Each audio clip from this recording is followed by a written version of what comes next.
Good afternoon, diehards.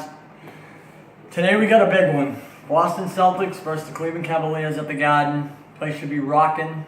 LeBron James, the de facto general manager of the Cleveland Cavaliers, got rid of two of our players that were traded for Kyrie Irving this week, Jay Crowder and Isaiah Thomas.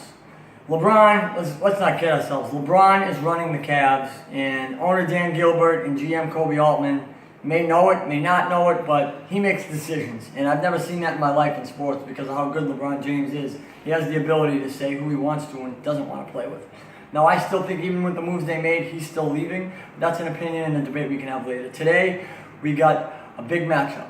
The Celtics have to continue to put the Cavs behind them because having home court advantage in the Eastern Conference playoffs all the way through is huge. This is going to be a tough test, and hopefully the Celtics can come out on top in a tight game. I believe that LeBron James and Isaiah Thomas did not get along. I believe that Kyrie Irving and LeBron James did not get along. And I don't know if it's a LeBron James ego thing, or it's an Isaiah Thomas ego thing, or a Kyrie Irving ego thing. I can tell you from what I know from Kyrie being on my team now, he seems like the consummate pro. Shows up every night, makes big shots, does everything he can to do to help the team win, makes guys around him better like Jaylen Brown and Jason Tatum and Al Horford. And he may be, other than Russell Westbrook, the best pure point guard in the NBA. And I also think that the more with Kevin Love being out for 6 to 8 weeks, now is the time to put our foot on the Cavs' throat and step on it. And what I mean by that is they're 6.5 games behind us. We need to push that further and further and further away. Some of the new players you're going to see today on the floor, Rodney Hood from the Jazz, came over in a good trade. He's a good shooting guard. He's a guy the Celtics have had problems with in the past, but hopefully today they can contain him. Marcus Smart is still out, so that's not going to help on the perimeter. Kyle Korver led the Cavs in scoring the other night in their last-second win in their close win over Atlanta.